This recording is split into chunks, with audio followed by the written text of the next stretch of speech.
escucha más. Mejor. Adelante, Doc. Perfecto. Muy bien. Pues sí, Jorge, les platicaba, las lluvias estuvieron muy fuertes ahí en Carolina del Norte, y lo peligroso no fueron los vientos. Ya ves que a veces la fuerza destructiva es la de los vientos, pero bajó mucho la velocidad del viento. Eran vientos muy fuertes, de 100 millas por hora, y fueron bajando, pero lo peligroso fue que llovió constantemente durante 3 días, y llovió copiosamente. Entonces prácticamente se inundó gran parte de Carolina del Sur, Carolina del Norte y la Virginia del Oeste. Entonces, pues bueno, a ver qué tal le va a la gente por allá, pero como ya se sabía que les iba a ir así, solamente los necios que se quisieron quedar, que nunca faltan, la gente que se la está pasando mal, pero en general todo bien por allá. Como te platicaba ayer, el tema que había preparado era el tema de los temblores, y no es el temblor del 19 de septiembre de ayer, sino los temblores que la gente cuando va al médico porque le tiemblan las manos o porque tiene algún tipo de temblor, entonces va al médico. ¿Y cómo es que se hace diagnóstico del temblor cuando un paciente está temblando, ¿no? Cuando le tiemblan las manos o cuando le tiembla alguna otra parte del cuerpo? Porque no necesariamente nada más es el temblor de las manos. Hay temblores muy raros. Por ejemplo, hay pacientes que tienen algo que se llama coartación de la aorta, que es como un cierre de la aorta en una de sus porciones. Habitualmente es una de las partes del callado de la aorta. Y entonces, como les llega más fuerte la cantidad de sangre al cerebro, entonces están moviendo la cabeza como si estuvieran diciendo que sí todo el tiempo. Ese es un tipo, hay quien lo considera un temblor, hay quien lo considera un efecto secundario de la coartación. Pero en general los temblores se definen como un movimiento involuntario que tiene un ritmo, que es rítmico, y que se presenta en alguna parte del cuerpo con un patrón oscilatorio, o sea que es como un movimiento que va y viene. A veces es de alta intensidad, a veces de baja intensidad, a veces de baja frecuencia y a veces de alta frecuencia. Es decir, puede ser un movimiento que sea muy repetitivo, muy rápido, o puede ser un movimiento que es así como moviendo la mano, como haciendo olas, que ese movimiento se llama como corea, porque son movimientos a veces mucho más amplios. Por ejemplo, el temblor que se presenta en pacientes que tienen enfermedad de Wilson, que es la retención de cobre por falta de metabolismo del cobre en el hígado. Entonces tienen movimientos mucho más amplios y mucho más lentos en su frecuencia. Los temblores de reposo son temblores que llaman mucho la atención, y también hay otros temblores que se llaman temblores de acción. Tenemos que hacer diagnóstico con estos. Los temblores de acción habitualmente ocurren cuando hay contracciones musculares violentas y se dividen los temblores de acción. O sea, cuando alguien quiere hacer algo, no sé si se han fijado, que una persona no está temblando y de repente le dicen, pásame el salero. Entonces, cuando empieza a extender la mano es cuando le empieza a temblar la mano y empieza a hacerse como más prolongado, más intenso, más amplio. Entonces, por eso es que se divide en temblores que pueden ser lo que se llama isométrico, que conserva la misma distancia, conserva el mismo movimiento, no se va ampliando. El temblor postural, o sea, cuando una persona cambia su postura, entonces empieza a tener temblores. O el temblor cinético, que cuando una persona empieza a caminar, por ejemplo, empieza a temblar, que eso le pasa, por ejemplo, a los pacientes con enfermedad de Parkinson. Todos nosotros tenemos temblores de alta o de baja intensidad o de alta frecuencia en algún momento de nuestra vida, y no los consideramos anormales si es algo transitorio. Por eso es muy importante ver si la persona tiene un temblor, y el más frecuente es el que se llama temblor primario inespecífico, que es un temblor que habitualmente se presenta cuando tenemos trastornos de ansiedad, cuando algo nos preocupa. Hay gente que cuando está muy nerviosa, no ha comido, cuando le bajan los niveles de glucosa en sangre, cuando se pone con hipoglicemia, empiezan a temblar porque ya tienen mucha hambre y entonces comen, se les quita el temblor. Esos son temblores que se consideran temblores funcionales, y esos no nos causan mayor preocupación. Lo podríamos considerar como un temblor normal. Después tenemos el primer temblor que nos preocupa, es un temblor que se llama temblor esencial. Esa palabra es muy importante en medicina. El término esencial o primario Es muy importante que lo recuerden porque algo esencial o primario en medicina es algo que no tenemos la menor idea de dónde viene. Entonces, cuando nosotros decimos es que esto es un temblor, una enfermedad primaria, por ejemplo, la hipertensión arterial es una enfermedad primaria porque no sabemos cómo se causa la enfermedad. Conocemos el mecanismo por el cual se sube la presión, pero no sabemos en general qué es lo que lo desencadena. Entonces, por eso se llama hipertensión esencial, porque no sabemos de dónde viene. Entonces, hay un temblor que se llama un temblor esencial y es el más frecuente, es el temblor más frecuente, patológico es el temblor más frecuente, y dependiendo de la población y dependiendo de los grupos de edad va incrementando desde el 0.5% de la población y ya puede llegar a tener hasta el 6% de la población este temblor esencial, dependiendo de qué grupo pertenezcan de edad o de qué grupo socioeconómico pertenezcan. Después, el otro grupo grande de pacientes que tienen temblores es los pacientes que tienen enfermedad de Parkinson. El 70% de los pacientes que nosotros diagnosticamos con enfermedad de Parkinson, el síntoma inicial que presentan es el temblor.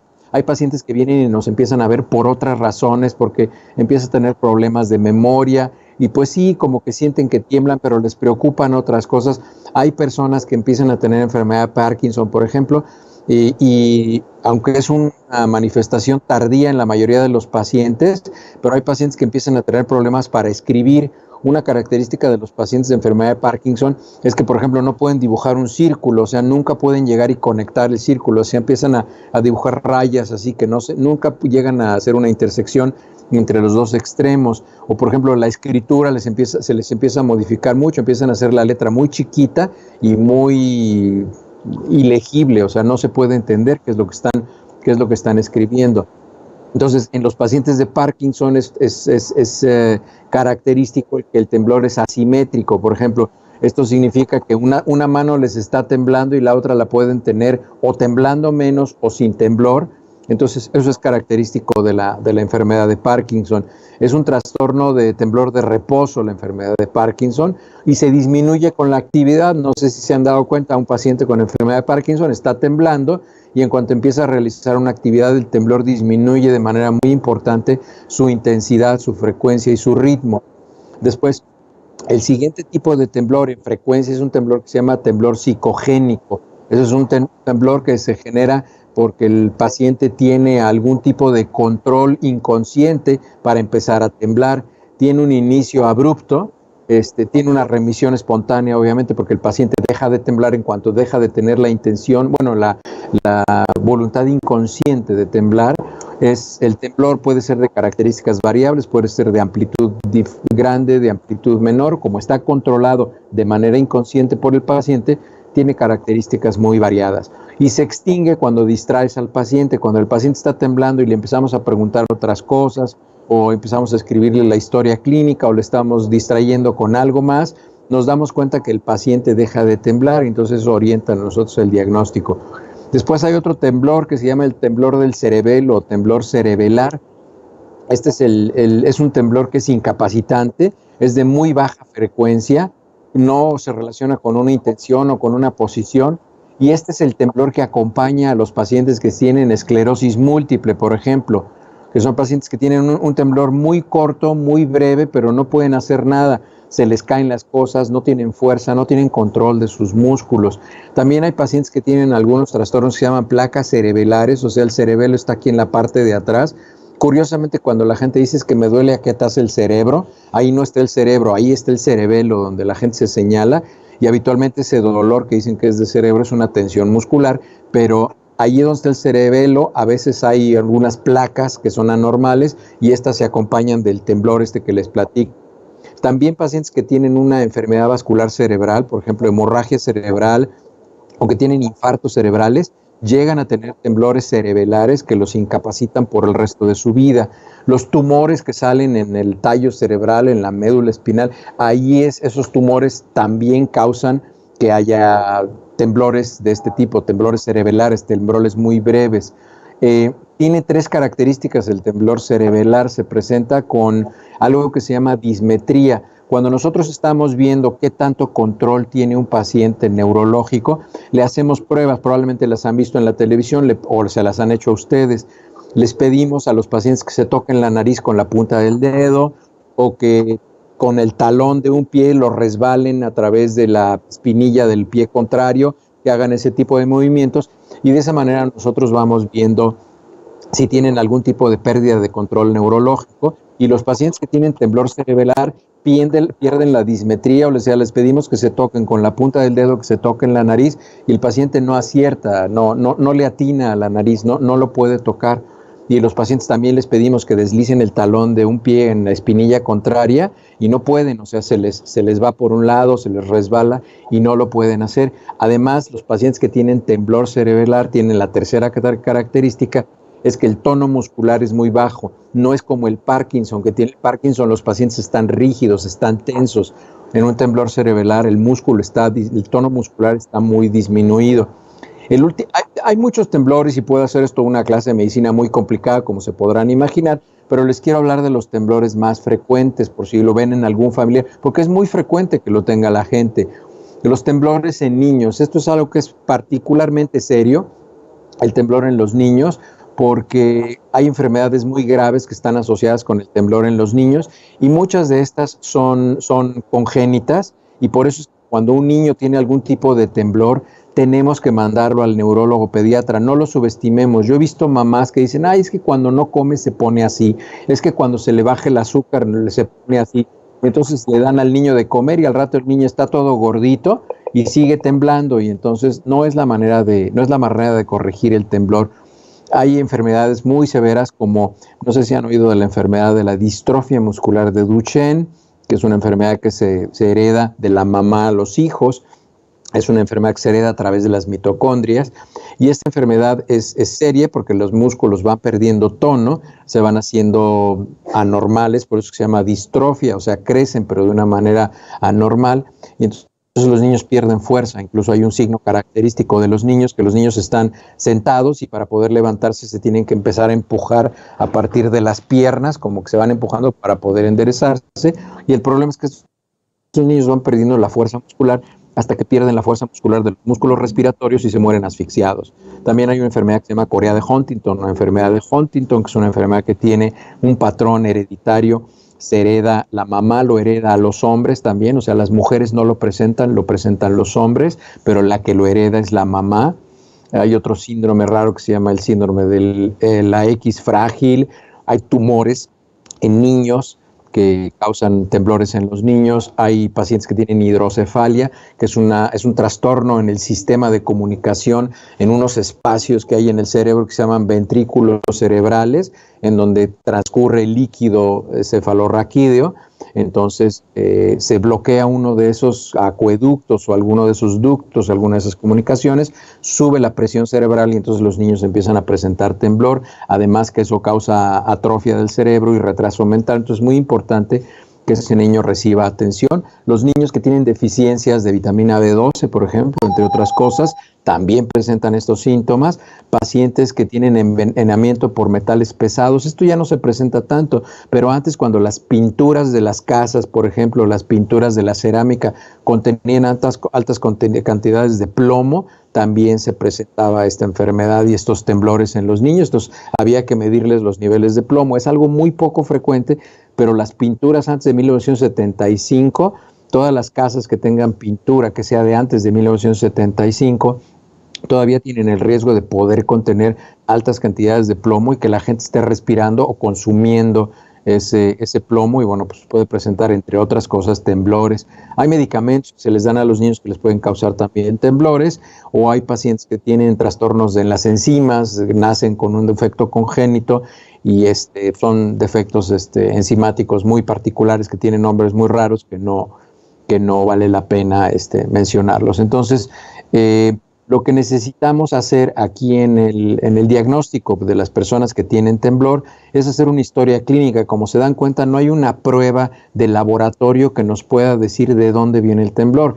Hay una prueba de imagen que se hace en el cerebro que se llama la tomografía por emisión de fotones, para visualizar si hay integridad en las vías que producen la dopamina en el cerebro, que es lo que les falla, por ejemplo, a los pacientes con enfermedad de Parkinson, pero es la única prueba que existe. En realidad, el diagnóstico que nosotros hacemos inicial es clínico y lo confirmamos con exámenes de laboratorio. Por ejemplo, si sospechamos que un paciente tiene una deficiencia enzimática, bueno, pues hacemos una prueba de que nosotros pensamos que está incrementado o disminuido dependiendo de qué paso en esa vía metabólica esté afectado, o si pensamos que está intoxicado por plomo, pues le medimos los niveles de plomo. En fin, cada paciente le hacemos el examen de laboratorio particular que pensemos que puede ser útil para ese paciente. Y el tratamiento, bueno, pues es dependiendo cuál sea la causa. Solo el temblor que se presenta con el paso del tiempo, o sea, la gente, como vamos envejeciendo, vamos empezando a presentar el temblor funcional que les decía, y ese no requiere tratamiento. Hay temblores que son muy fáciles de tratar, por ejemplo, el temblor esencial, que se presenta en adultos, que son personas que tiemblan mucho de las manos. El tratamiento no es tan complicado y se les puede dar, pero el temblor de la edad, el que va llegando con el paso del tiempo, o sea, cuando llegamos a los 60, 65 años, pues nos tiembla la mano porque ya perdemos un poquito el control o probablemente la producción de dopamina en los núcleos en los que tiene que estar produciendo la sustancia negra ya no es como debe de ser. Entonces podemos temblar un poquito más, pero eso no requiere tratamiento, si es que no es incapacitante.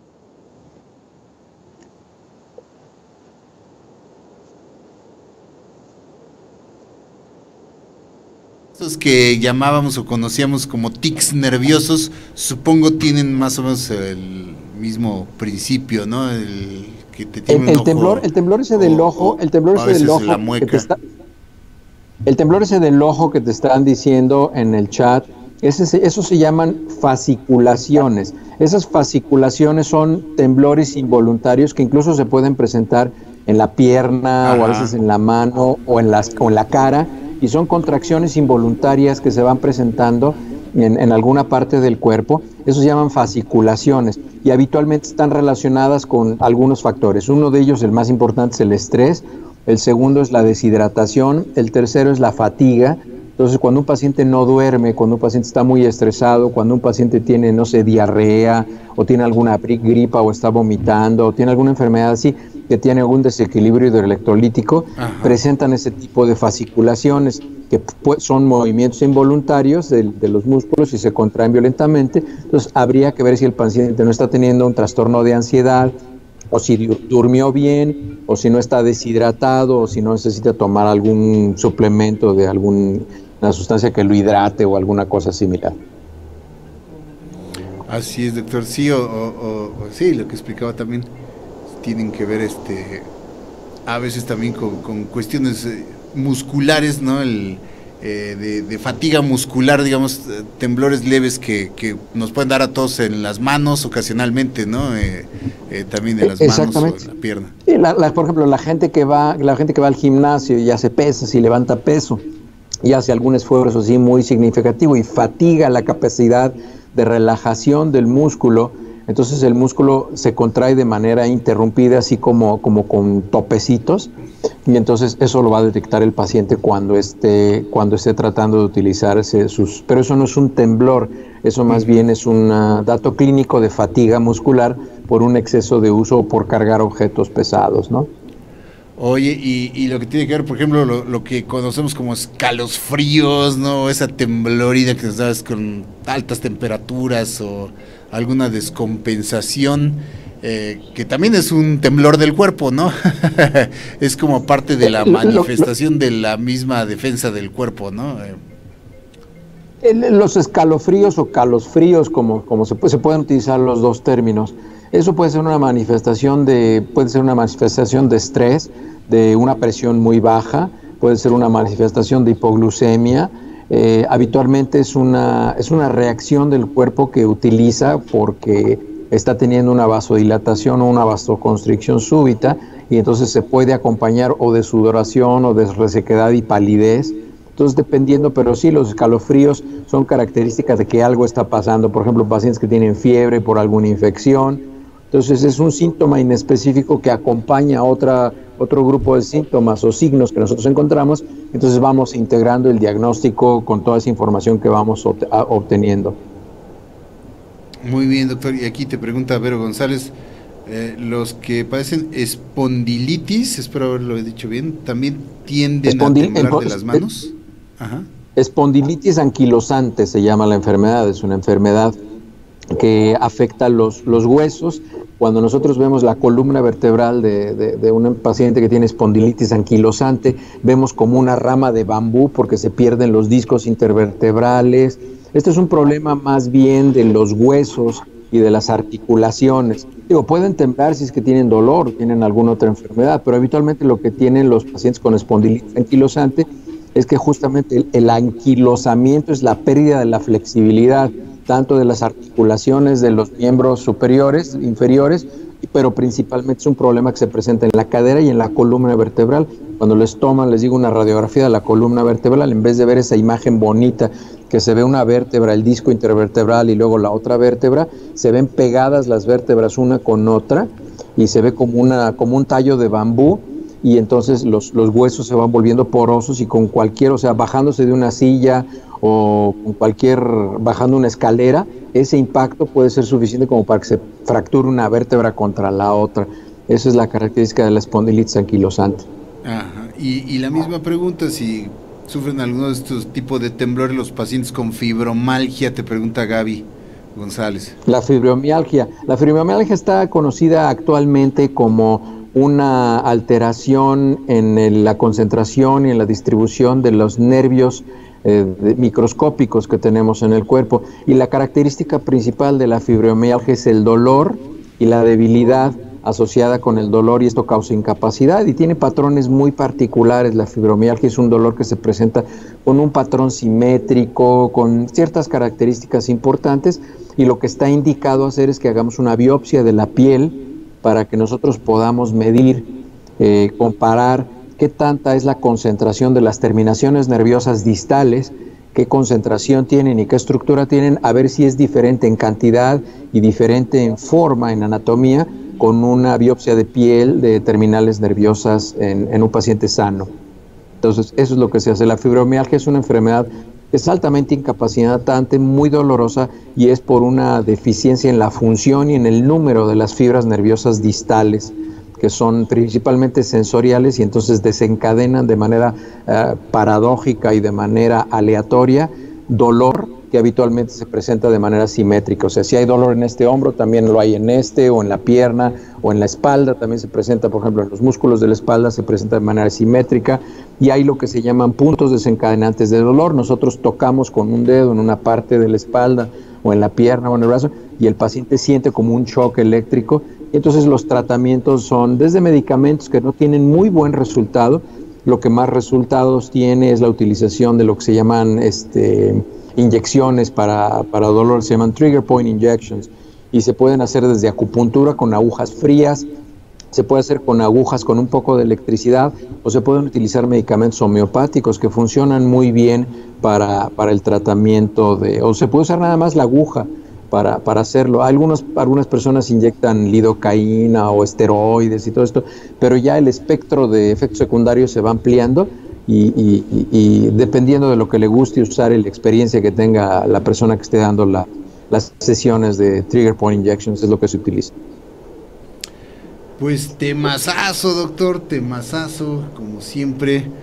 Consulta cátedra que nos das cada jueves, mi querido doctor, realmente muy útiles para todos nosotros, porque luego sí, como son aparentemente manifestaciones del cuerpo que son muy similares, es muy sencillo, muy fácil para quienes no tenemos el conocimiento confundir una cosa con otra, como el origen de los mismos, y siempre pues no cabe duda recurrir a los expertos, a los que saben, como en este caso, y recurrir a su médico, desde luego, con cualquiera de estas manifestaciones. Pues muchísimas gracias, doctor, nosotros temblamos de felicidad aquí cada vez que intervienes. Mándenme los temas que quieran, mándenmelos por un mensaje directo a Facebook. La verdad es que ya no me meto a Facebook, qué barbaridad, qué cantidad de inconformidades políticas, Elena, ahí la verdad es que ya ni me meto a Facebook, ya me aburre estar leyendo ahí que pura política, y se supone que el Facebook es para decirnos cosas bonitas. Entonces, mándenme preguntas directas de qué temas quieren que traemos. Veía ahí que Teresa quería saber algo de te quería saber algo del agua, no sé qué quieras saber sobre el agua, hay temas muy interesantes del agua, las inequidades socioeconómicas con el acceso al agua y es muy, muy interesante, hay temas muy, muy interesantes, podríamos desarrollar mucho acerca de la utilización del agua, pero ¿qué es exactamente lo que les gustaría saber del agua? Y con muchísimo gusto lo platicamos. Y todos los temas que quieran, a través de Facebook, métanse Héctor L. Frisbee, pero mándenme un mensaje, no, si ponen un posting nada más, no los voy a leer, porque les digo, ya no me meto al Facebook, porque qué barbaridad, es muy aburrido estar leyendo. ¿No? Directamente. Pues ahí está, como siempre, mi querido doctor, ya saben ustedes, queridos amigos, los temas que quieran que el doctor aquí, estreñimiento infantil, dice Samuel Macías, bueno, estreñimiento en general, yo creo que es un buen tema, ¿no? También. Sí, es un tema muy interesante. Cómo tratarlo. Ahí está una propuesta que te hace aquí de inmediato mi querido Samuel Macías, para que ahí perfecto, nos vaya saludos hasta la frontera con San Diego. Ahí está, queridos amigos. Pues muchísimas gracias, como siempre, querido Doc. Gracias por esta participación tan ilustrativa, tan interesante, tan amena que nos brindas. Les mando un abrazo a todos, nos estamos viendo la próxima semana. Cuídate mucho, mi Doc, un abrazo y nuestro agradecimiento, como siempre. Que estés bien, hasta luego. Hasta luego. Gracias, queridos amigos, ya lo saben, ahí a través de sus redes sociales, @HLFrisbee, @HLFrisbee en Twitter o en Facebook, como él mismo les dice, y a través de aquí mismo, de el chat en vivo, hacerle las sugerencias de los temas que nos puede desarrollar el doctor Frisbee, que son inmensos, como inmenso su conocimiento de mi querido doctor, que siempre nos deja aquí bien ilustrados a ese respecto.